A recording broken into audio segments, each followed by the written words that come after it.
আমি কইছি না একটা অন্যায় করছি, আমি কি ফেরেশতা? আমি মানুষটা মিয়া। দাঁড়ান চেয়ারম্যান সাহেব। তুমি যদি এই ব্যাটার নামে কোনো প্রশংসা করো, তোমার কিন্তু আমার সংসার এই জায়গায় দা ইন্ড হয়ে যাবে।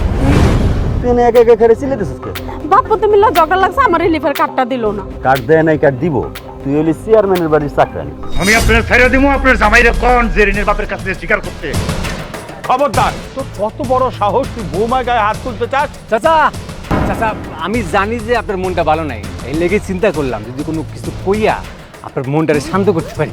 আচ্ছা, এই টাকা পয়সা খরচ করে আবার তোমার মাল লাগে কি লেগে আনছো? এই তা ঠিক আছে, কিন্তু বাসর করে আমরা একটু রোমান্টিকতা বাদ দিয়ে কি আন্দোলন সংগ্রামের কথা শুরু করছি বলতো? এই আন্দোলন সংগ্রাম না হইলে কি সুখের বাসরটা হইতো? হাতের গিরা গিরা পায়ের গিরা গিরা আছে না, সব ফাটাই ফুটাই দিম একেবারে। ওই চেয়ারম্যানের পোলার লগে বিয়া দেবো না, এই কথাটাই ঠিক। জীবনটা কি এরকম কথা ছিল জেরিন? আমার অফিসে দেরি হয়ে যেতেছে, আমি আসি।